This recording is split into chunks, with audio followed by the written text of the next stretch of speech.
Hey everyone, it's Nicole, here to welcome you to a new year and a new mini season of Here For Me. We usually take January off to recharge between seasons, but we have two very special episodes that are perfect for this time of year. When most of us reflect on what's behind us, look ahead to what's before us, and wonder how we can become the best version of ourselves to show up for what a new year will bring. In a world that seems to only throw bigger, scarier challenges and circumstances our way, where cities and institutions and corporations and relationships seemingly crumble in what we refer to on Here For Me as tower moments, we're perpetually faced with opportunities to rebuild and revive. It's the theme we're exploring in this mini season: what it means to lose friends, community, the support system you leaned on, learning to rebuild your world and revive yourself. How that may be a daunting task, one we never dreamed we'd take on or wish on anyone else, but one that cracks us open so we can clear out what no longer serves us and closely examine what's within us. We'll hear how this unfolded and what reviving oneself looks like from two inspiring fellow entrepreneurs and podcasters I've had the joy of getting to know, love, and learn from. Kelly Henderson, creator and host of the Velvet's Edge podcast, and Ali Kisaza, creator and host of The Purpose Show. They'll share their journey of losing so much only to gain the greatest gift, finding themselves. These are revival stories that will inspire you to go within as this new year dawns. Happy 2024, and welcome to the Revive mini season of Here For Me.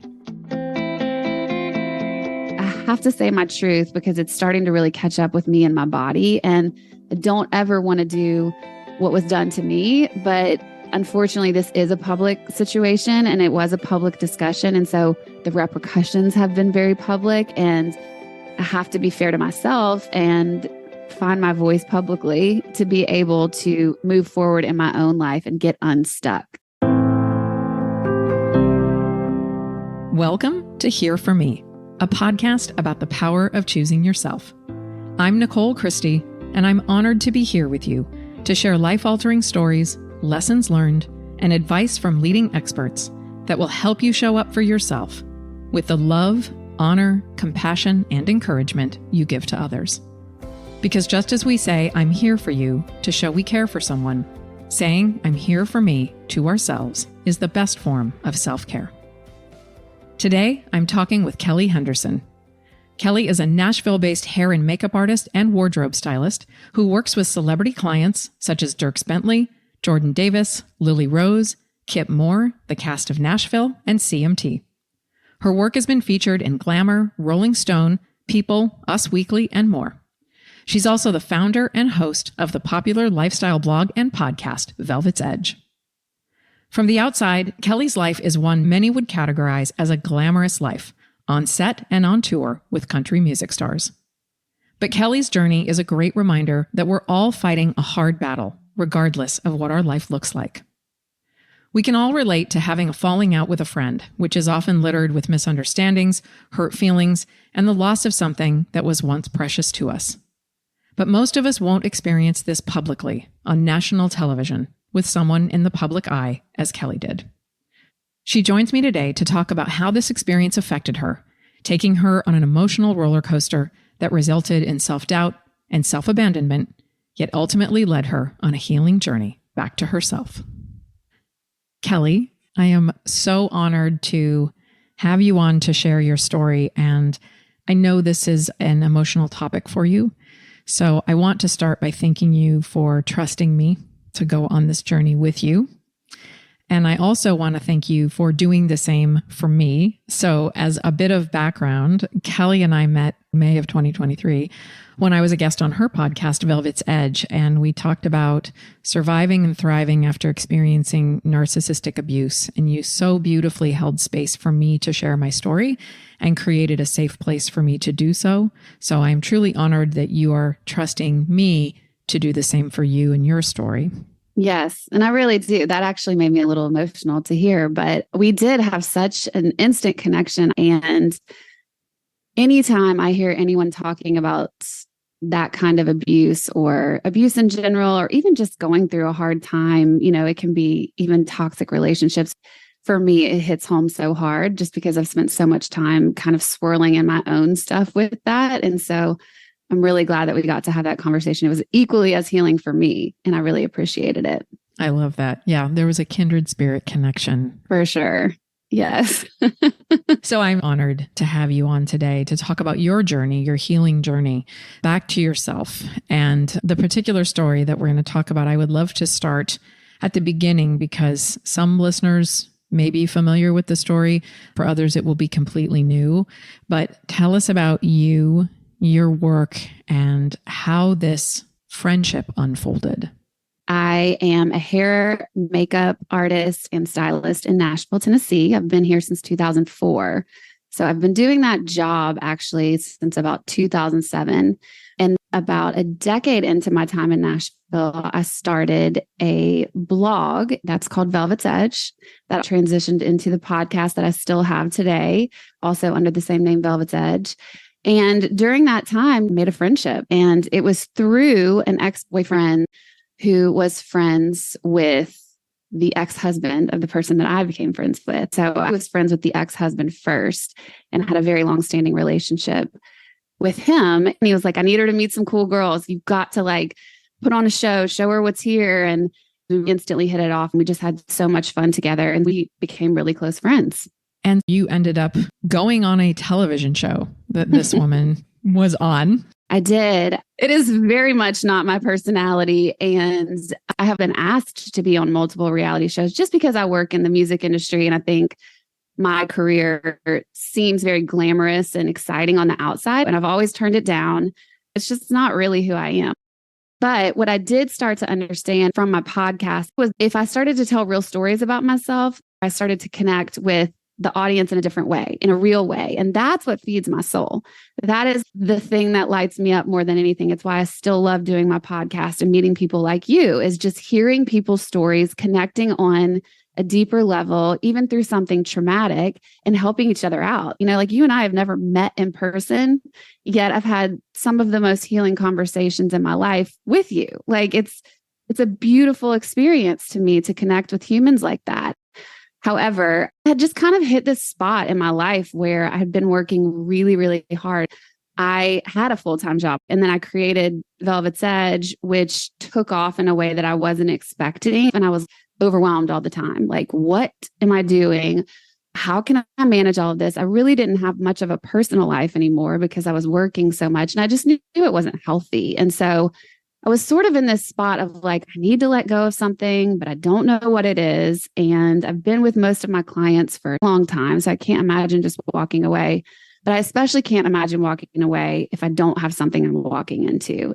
And she had this show in the works and I knew about it, but it was based off of a business that she was building. And it was supposed to be about the people that worked at the business. But she said, E called me this week, the network that we were on, and they need me to have a friend on the show.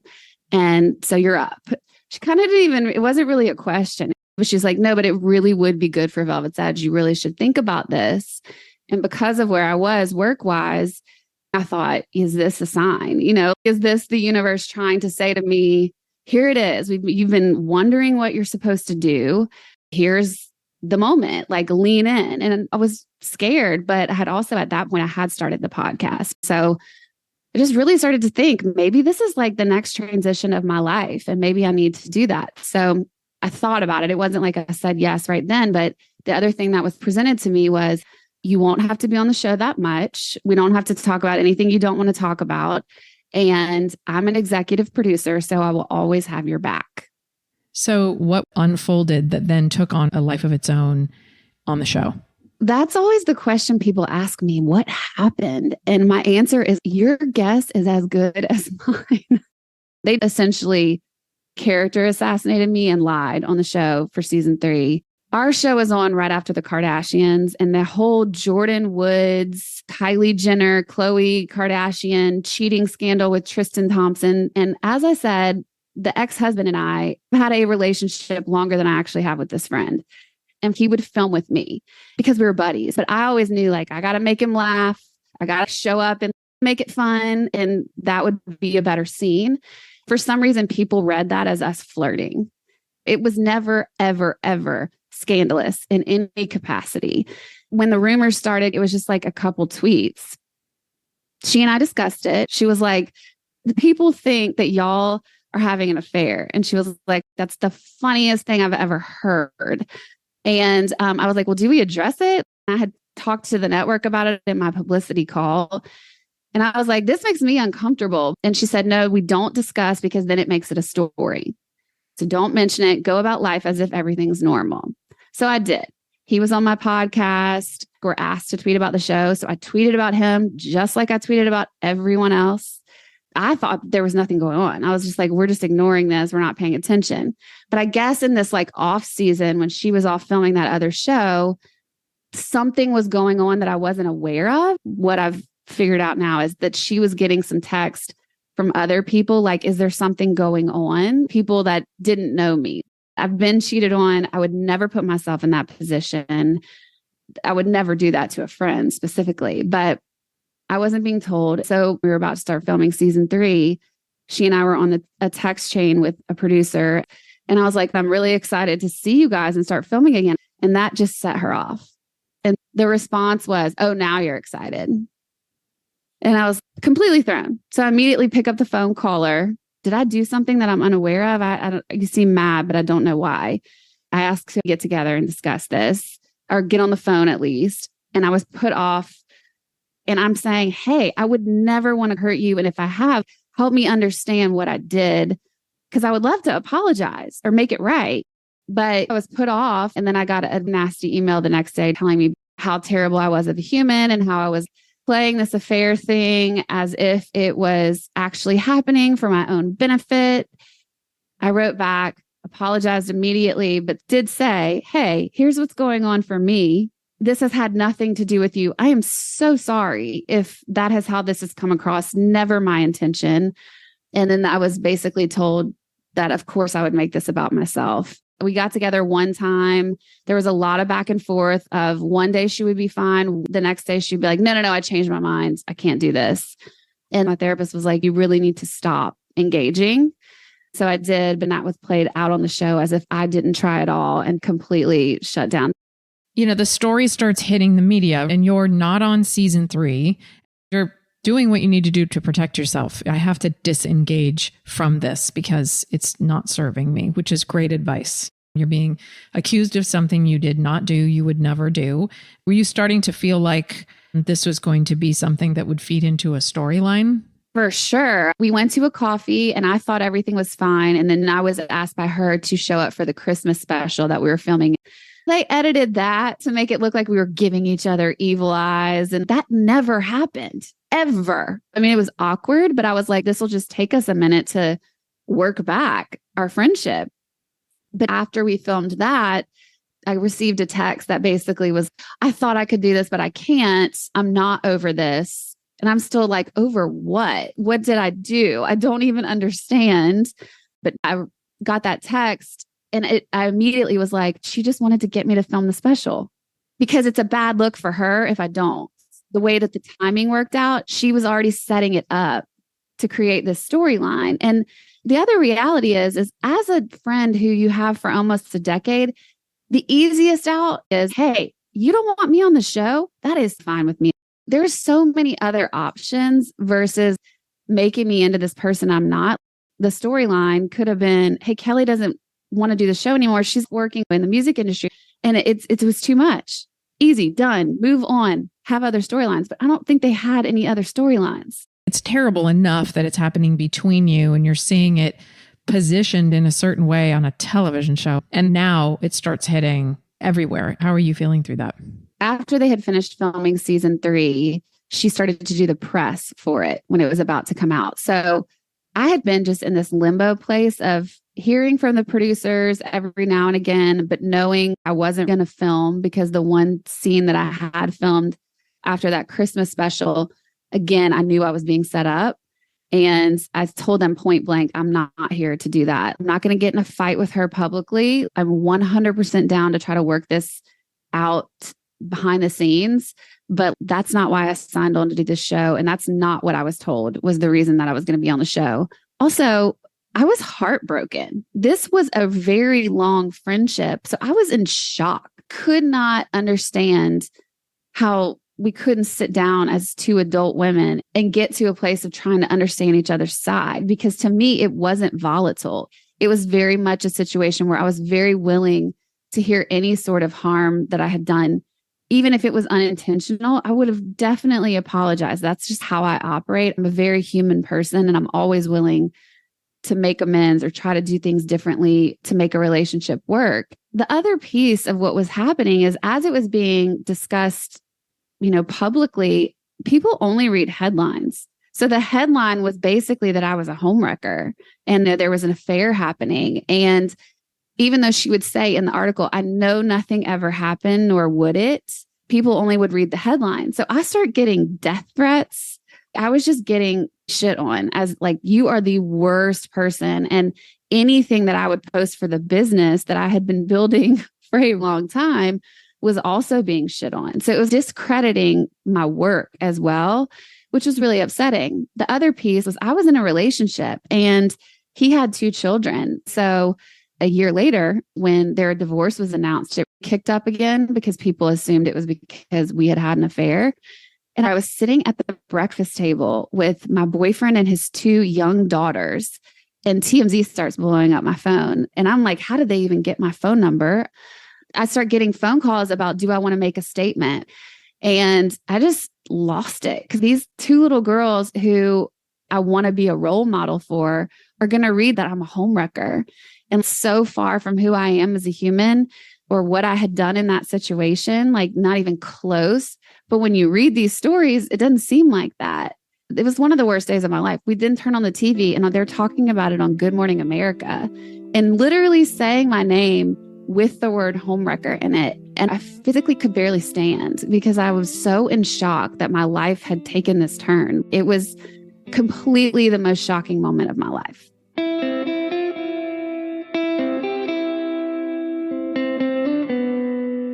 I want to hear about the journey that you went on to overcome this. How did you start to bounce back from this? It took me so long to get there, and it's not unusual. Yeah. I think it's had to come in layers. I don't think I could go there all at once. The romantic relationship that I was in was also really dysfunctional. But the way the universe gets my attention is never like one thing comes in. It's like, hey, we're going to send you 3 of the exact same scenario where you're playing out the same exact pattern over and over and over. You're showing up in the exact same way. And, even if it was betrayal or dysfunction, the toxicity of it being one-sided, not being able to have productive conversations or communicate. It was showing up in my life in 3 different relationships all at that same time. And I shut down. I had to stop doing social media, which was a massive part of my job. We were also in a pandemic. My whole career in music was on pause because nobody was touring, nobody was working, nobody was doing shoots. It was just major panic. So I was in survival mode. And I started to get the awareness of, oh my God, my romantic relationship is not good for me. This is not a healthy situation. And it took me a really long time to get out of that one. Like it took me about a year and then another year of the back and forth of dealing with that. And then a work situation that was really showing its face. And then I could get to this. And so what's recently, even in this past year, been coming up is I've been really resentful, but I've also been really stuck. I am a creative human and all of my jobs are very creative. I've had no creativity and to feel so scared to make any post on social media, like so scared, like I up and cry every time I even put a story up on Instagram. So what that's looked like this last year is starting somatic therapy and really trying to get this stuff out of my body.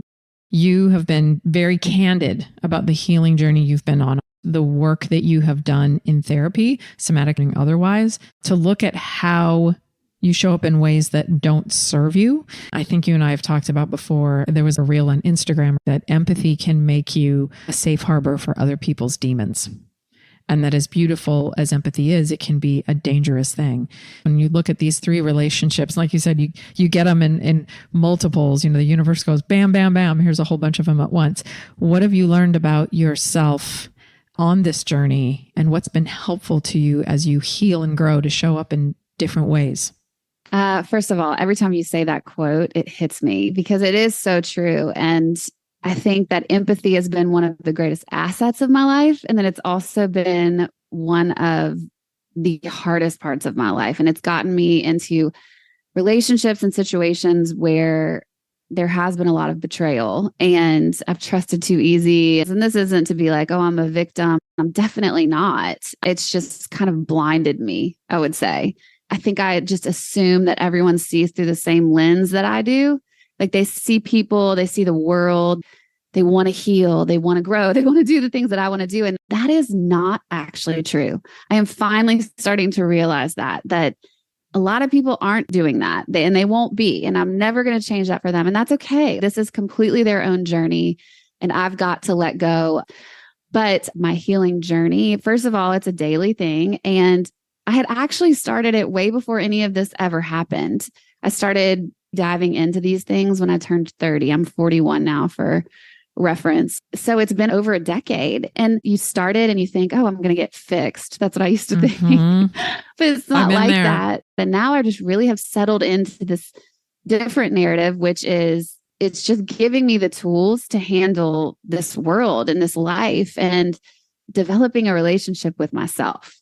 Like this situation and the other two situations, I think they had to be as big and as hard and as public and as catastrophic to all aspects of my life for me to look in the mirror and finally realize that my relationship with all of these people wasn't really the thing that was the most broken. It was the relationship with myself. And I didn't have one.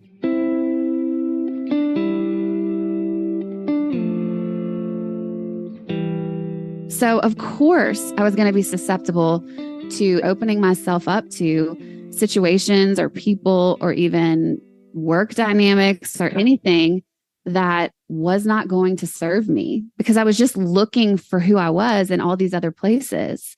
And now what I would say that I've gotten to really is just being able to get quiet with myself on a day-to-day and not feel such an anxious energy about like, oh, I have to do this. I have to do fertility because I've got to have kids because I'm almost 40 and that's what women are supposed to do. I have to get married by this age. I have to make myself successful by this age. Like I had such a panic about all of those things.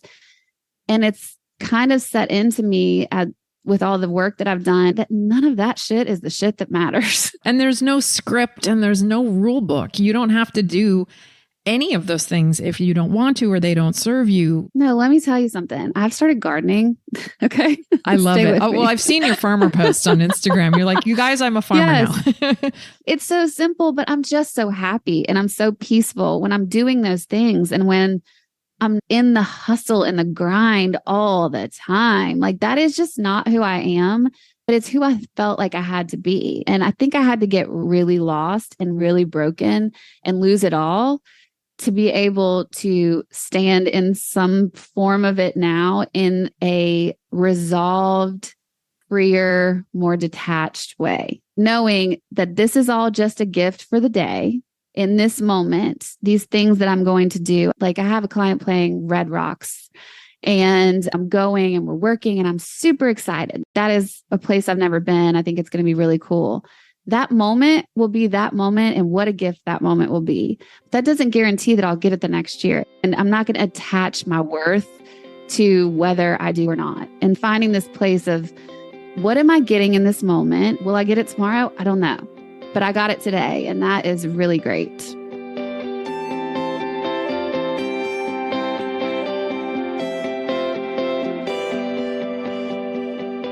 I think the gift of detachment, I've also been through this. One of the hardest lessons to learn, especially like you were talking about the Red Rocks experience, something that you are excited about or something you desire and you want it, but to be able to like let go of what it means is so difficult, but I think that is a powerful thing that people can certainly, explore in therapy. How do you show up in relationships, whether that's a romantic relationship, a friendship, family, someone you work with, differently now as a result of this experience and the work that you've done to heal than you did, let's say, even 1, 2, 5, certainly 10 years ago? What does that look like for you now? I've recently been dating someone new, and my experience has been so night and day from any dating scenario I've ever experienced.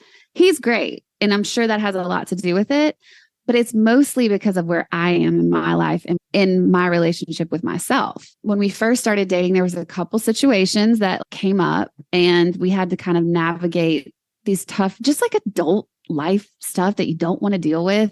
But we had to talk about them really early on and stating, here's what I can show up for and here's what I can't.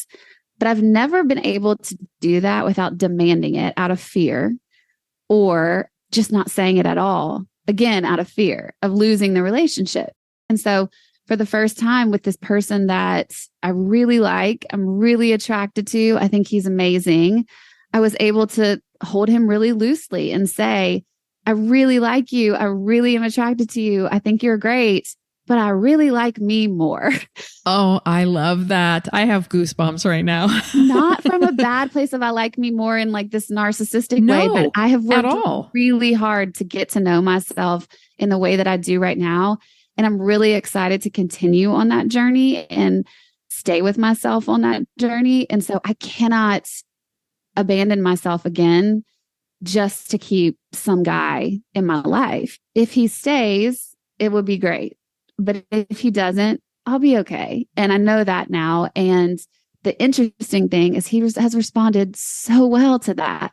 It's just been a lovely experience of if you stay with yourself, the right people, they're going to come to you. And the right situation, the right job, all of it, you really do attract how you feel about yourself. Every relationship we have, every situation, I really do think is a mirror of what's happening on the inside of us.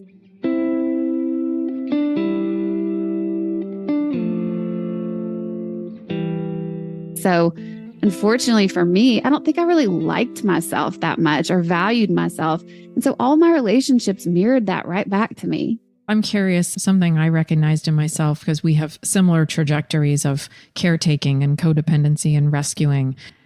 Did you feel like it was almost your job to make sure everybody else was okay before you were? Always. Oh, yeah. I mean, and I have to turn that over every day because I think another piece of the empathy is I feel what other people are feeling. So when someone else is going through pain, which ties back to the situation I was in, is I knew my friend was in a hard time in her relationship. And I knew she had triggers from her past experience on TV and in the same situation.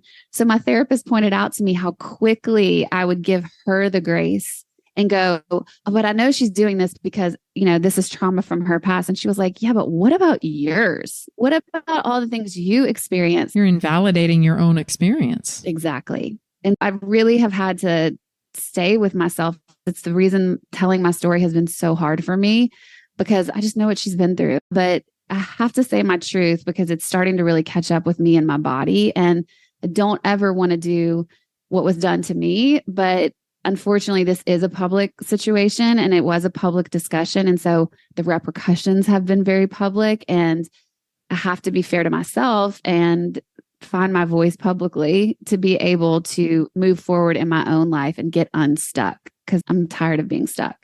Yeah, I think that's the most important thing about telling your story. When you speak your truth, you set yourself free.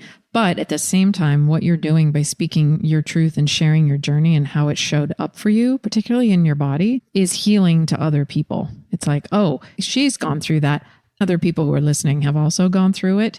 I can speak from experience that when I didn't listen to my body, it spoke to me in really ugly ways, as you well know from talking about it, on your show of, my skin peeling off, losing my toenails, eye cancer.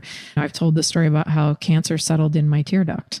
and the place that I see out of. So being able to see clearly and then being able to express emotion, whether that's telling your own story, speaking your truth, or feeling what you're feeling.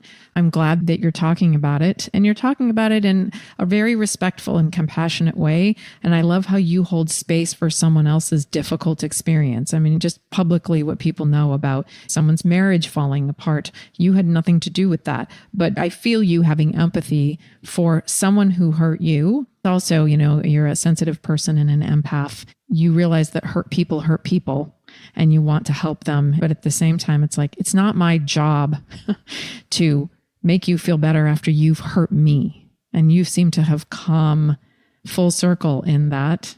That's a hard lesson to learn. Yeah. And I think when eyes are watching, anything is more difficult. So I think that's why I've wanted to retreat. And I have. I mean, I essentially have just stayed out of it. And whenever all of it was happening, I didn't respond in any way. I actually accidentally responded, and it was picked up in a million places. And I was like, oh, it was that feeling of, I just want to get in my bed and hide under the covers for the rest of my life and nobody look at me. That's not feasible for the life that I have. And I have to get back to, wait, that's not who I am. And the biggest challenge for me to go, but who am I? And when you have voices in your head of narratives that other people painted about you, it is very difficult to lay those down. And they still come to me anytime I'm talking about this situation. And I'm constantly analyzing my behavior. Like, did I do that? We talked about this a little bit. Accountability. You're going to examine your role in it and be accountable for it. And if you can't sort out, you're like, but there isn't anything. It's a total mind fuck. Well, right. And the reason I also know that that's true, and thankfully I have this amazing support system, but my friends were more pissed off about this situation than I was for a very long time. And really upset. My clients, the ones in the music industry, they were pissed because that's not how I am, and they know it. And thank God for them, because I had to trust what they were saying about me before I could actually start to reassure myself in that. I couldn't get there myself. So they held the space for me to be like, no, this is who you are. Don't forget this. This is who you are, not that. And so it's taken me 3 years to be able to do that for myself. And I have good days and bad days, but it's like, when I start to go there now, I catch it and I'm like, no, you aren't the victim. You don't play a victim. You've always gone and done work on yourself in every hard situation you've been in, even when you've been betrayed. So, and that's how I handled this situation too. And so that's not a victim. It's not at all. You're owning your experience.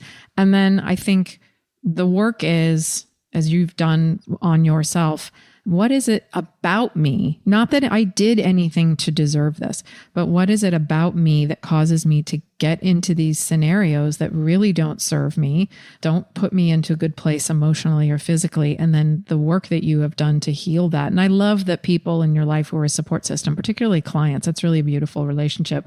They were a mirror back to you, even though you couldn't look in it for a while. And that happens, right? Like you think about people we've known in our lives, we hold up a mirror to them and they run because they're like, oh, I'm not ready for that.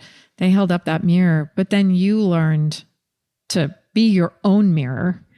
And I love that, it's come through in boundaries in your new relationship, or saying this is what I will tolerate or won't tolerate, or how I'm able to show up or not show up. If you don't like it, then I guess this wasn't meant to be, and trusting that and being okay with it and not worrying about a fear of abandonment. Instead, just trusting that things flow into and out of our lives the way they need to. And like you said, you have good days and bad days. That's part of the process. Healing, you and I have talked about this, is not linear. It's sometimes, that corkscrew. It is. I love that analogy. You gave me that analogy, the corkscrew. It goes up and then it goes down. And then you're like, well, shit, I have to regroup. And being gentle with yourself and having self-compassion during those moments is incredible to see. Thank you. I really do feel like the way that I'm making decisions now, and this has also been so incredibly healing for me, but something I've had to learn because of the hard stuff, is when I walk into a relationship, I'm not going to say, you can't do that because that bothers me. It's more for me to show up as my best self. I know the situations I need. I know how I need the environment to be. I know what kind of person I need to be around. I know the friendships that I really excel in. And so it actually has nothing to do with the other person. It's just like, are we even compatible? Is this job compatible for me? Because if I don't choose those things, I'm going to show up as that version of myself that I showed up in during that TV show or during that dysfunctional relationship. And I don't want to be that person ever again. No. Do you feel like you're molding yourself to the environment just to like, oh, I've certainly done that. Oh, I want this boyfriend for whatever reason, because I like the idea of this person. And so I'm just going to mold myself because I'm a flexible, amicable person, right? Or whatever the job is. You actually put it beautifully earlier that when you choose yourself and you understand who you are and what you need and how you show up in the world, you attract things to you and you're in alignment. But you got to really believe that at a gut level. I think I've thought I was at times in the past, and it was like, wink, wink. Yeah. I wasn't really. Exactly. But now you're just like, I don't mold myself to anything anymore because that's self-abandonment. That feels very true for me. And it's still difficult though. I will still find myself on little things on the day to day, just going with things like, and it's a small form of self-abandonment, but I feel when I'm doing it, and I try to be really gentle with myself because again, it's like that corkscrew. We're never going to get it perfect. That is the thing that I've learned from doing this work for a decade is it's just never going to be perfect and I'm going to mess it up. But the more that I shame myself about that, the more I go into the old version of me. So the best thing I can do is gently look at myself and go, I'm doing that thing again. And I don't like the way that feels. So how do I do it differently? That mindfulness is so huge because I felt the same way where it was like in the past, I would abandon myself, even in those little ways, unconsciously, not knowing I was doing it. And if someone called me on it, I would excuse it. And my voice goes up when I'm lying to myself. It's like, well, no, because actually, I mean, and I have recognized that now. So same, I think part of the healing, you're right. You're not going to get it 100% of the time. You're not always going to choose yourself or advocate for yourself 100%. But the next step of healing is exactly what you're saying of you do it and you go, I'm doing this thing again. I had an incident last year where my ex needed something from me while we were going through the divorce. And in that moment, I was like, if you do this, you are completely abandoning yourself. So if you're going to abandon yourself, you're going to do it with awareness. And I did it. And I wasn't happy about it, but I kind of congratulated. At least you knew. Yeah, I was like, he wants me to do this thing for him. I shouldn't do it. The growth I've had today, I'd probably be like, no, I'm not doing that. But it was very fresh and I was still feeling guilty and whatever. But I did know, in that moment, he wants this thing. You know that you shouldn't do it. You're going to totally give up 2 hours of your Sunday afternoon that you deliberately left open to go read a book by the pool. And you're going to give it to him instead. You're abandoning yourself in this moment. Okay. So I did that, came home, learned the lesson, was real gentle and kind to myself for the rest of the day. And, read the book by the pool. But the shame from inside or from other people doesn't help. You just have to understand it's not linear. There might be some things we heal 100%, but most things we will not. No. And you said that to me too. I don't know if we ever fully heal from the trauma that we go through, but I do think that the healing work is to find the tools to do exactly what we're saying and be gentle with ourselves. Or, there's certain days. And right now, like I said, I'm trying to work through posting on Instagram. It's very difficult for me. I know that sounds small to probably anyone who's listening, but because I've had so much trauma around people saying negative things to me, getting death threats, I'm scared. Like my body physically reacts. But it's like one of those things, like I just got to keep doing it. And I've got my people and my support system to help me to figure out new tools and ways that I can do it in a slow but steady way. But it again, mostly is about being gentle with myself and kind of that self-acceptance. But what I hear you saying is like the awareness piece. Like that's the biggest piece. We can't change anything we don't know. So until we know it and until you start recognizing it in your day-to-day, like how are we going to do anything different?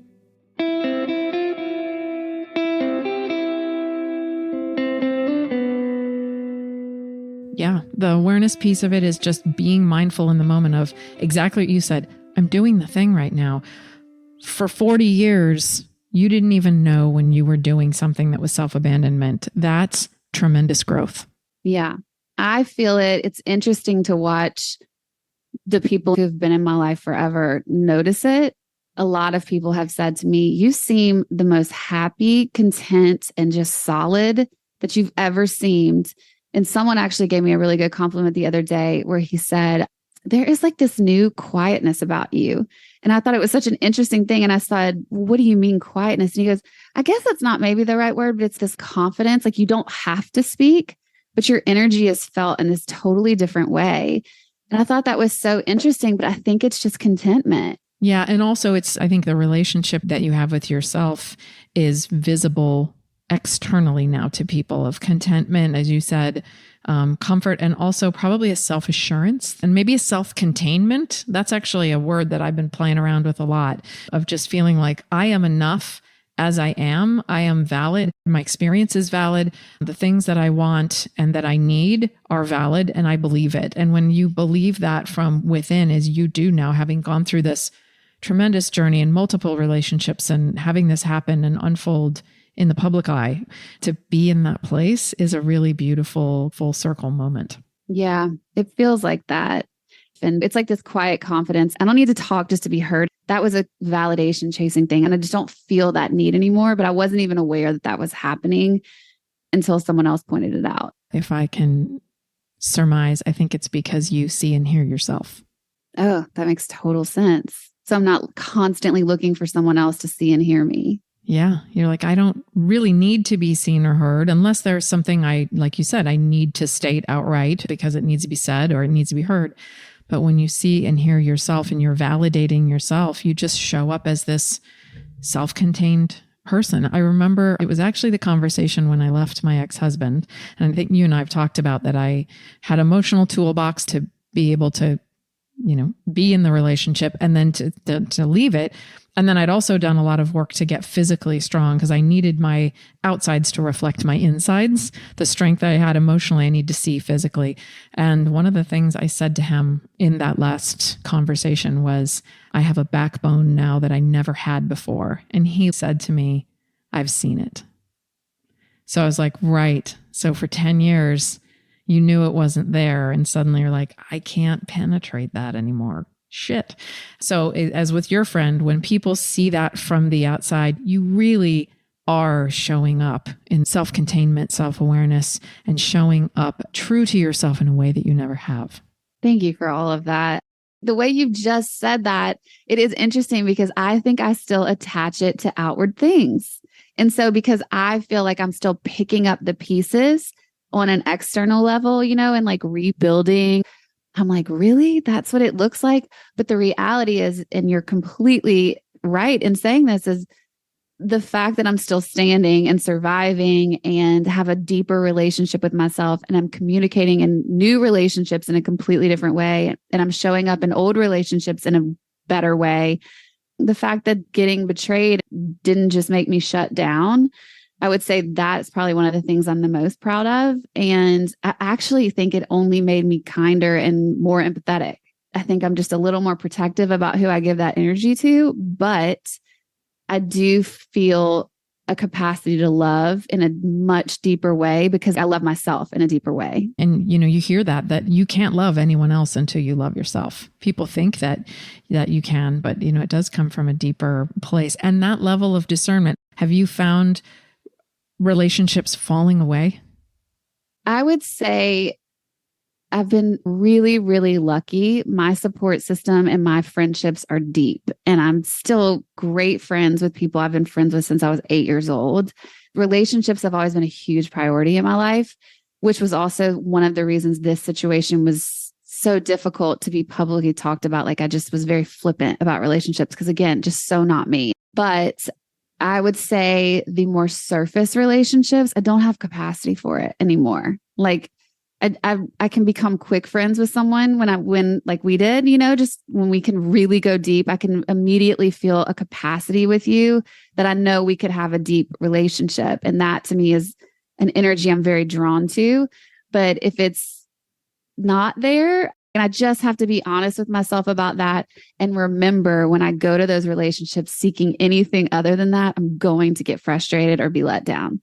Yes. And so like, as long as I can keep them in the lane that I know that they can thrive in, then I'm good. But otherwise, yeah, it comes back on me. And it's just that to me is when I'm kind of like, oh, you're doing that thing again.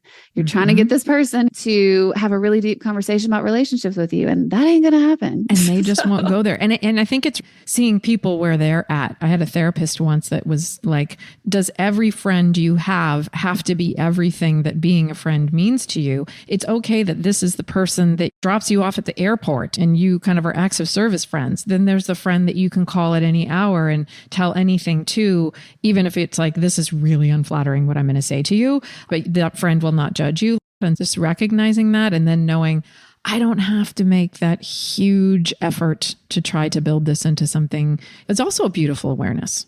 Yeah. And I think what I've realized was my insistence on things being the way that I needed them to be. It's really kind of disrespectful to other people's journeys. And when I look back at my situation on TV, I knew that that relationship had major limits. And it was really something I started to realize in season 2. So I did start to pull away in certain ways because I was actually getting scared as I was recognizing certain things that I did not like in another person. So I was like, okay, I need to have some boundaries, but I wasn't very good at knowing how to say or set them. Unfortunately, that was a very public situation. That's not normal to where a falling out like that would be public. But that relationship had limits and we were very different humans.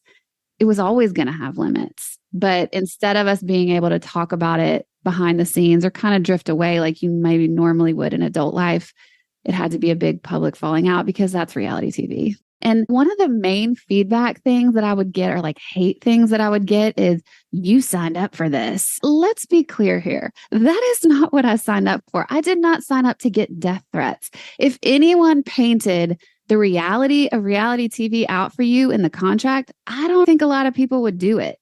But that is not what's pitched to you.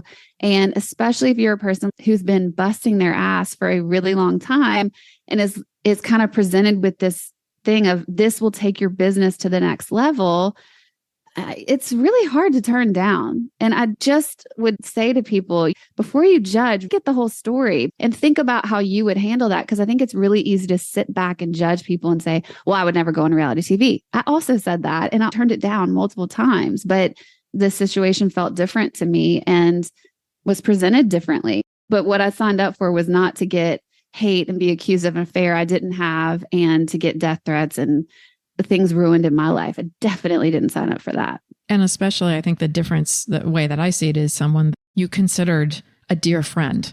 So it feels like it would be a safe place. It felt like it should be. So just coming full circle, everything that you have shared, everything that we have reflected on, what is the most important thing you've learned from this experience and what's next for you? What is next for me? I feel very open. I still am doing hair and makeup and I still do styling in the country music world. I've been with my clients forever. I love them. I mean, some of them are like family to me. So I feel really lucky that that is back after COVID. The Velvet's Edge podcast is still going. And my goal with that has just expanded even more from this experience. I just want to keep talking about situations that could be hard, but seeing people prevail, similar to what you talk about. And I just really love connecting with humans on a human level, not the perfect level, not the pretty picture that we see, but on a deeper human level and spiritual level, because I really do believe we're all connected in some capacity. So helping people find places to do the kind of healing that I've done and the different facilitators, because I'm very exploratory with all of that and I'm not scared of it. I love it. Love talking to people who can tell the world about all the gifts that they have and maybe kind of normalize those conversations. I'm just open right now. I really do feel confident the universe is going to provide whatever is supposed to be next for me. So this is a part of my healing journey, talking about this. So thank you so much for giving me the space to do that, because I have had a very blocked throat chakra for the past 4 years. So this was a very important step for me to open myself up to what the universe has for me. Well, I am honored to have had you on the show. And thank you again for trusting me to walk that journey with you. And I hope that we opened your throat chakra a bit. My therapist will be so happy. I'm so glad. And I love what you put out in the world. And, I'm reading a book called Signs that you recommended. And by the way, I recommended it on another podcast yesterday. I was like, Kelly Henderson from Velvet's Edge recommended this book. But I love that you are normalizing the conversation around spirituality and healing. And you and I have bonded over astrology and tarot and all the things. So thank you for having these honest conversations. And I really do think the greatest way that anyone can prevail is falling in love with themselves. And you've done that. So kudos to you. Thank you. Thank you so much.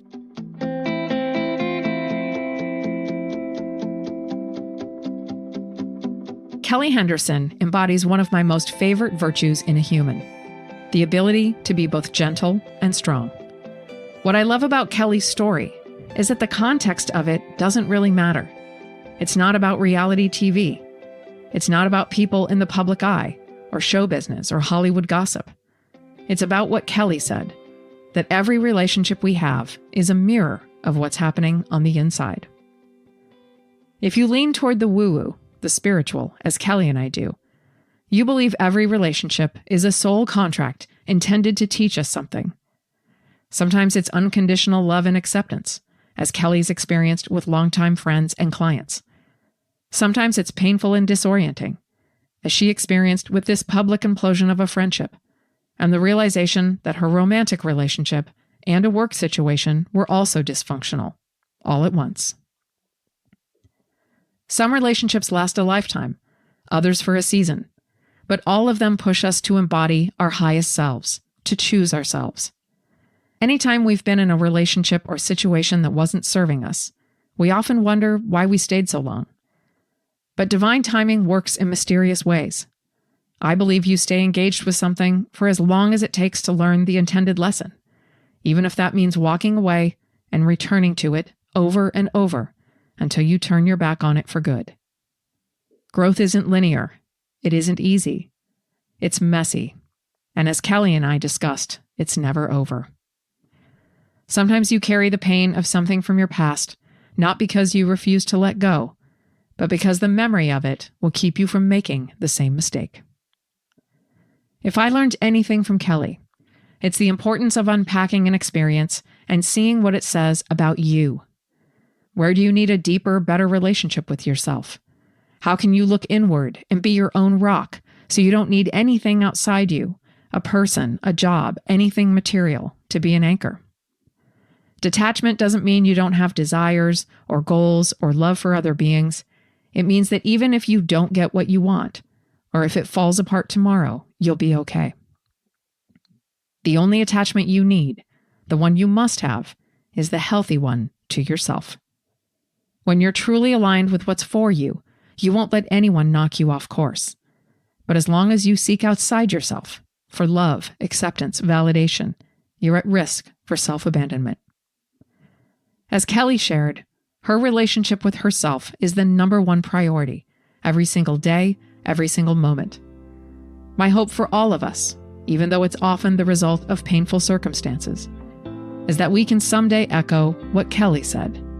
I got to know me, and turns out, I kind of like myself.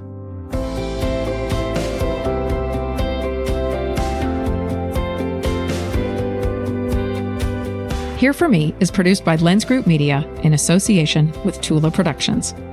As is often said, it takes a village to make this podcast, and my deepest gratitude goes out to every person in that village. Our producers, Dave Nelson and Stacey Harris, our audio editor, JD Delgado, designer and illustrator, Amy Semfleben, and our production assistant, Sarah Carefoot. If you enjoyed this episode, I'd love it if you'd follow the show, rate, review, and share it with people you love. You can also follow me on Instagram and Facebook at Nicole J. Christie. Until next time, thank you so much for listening. Here's to you being here for you and to the power of choosing yourself.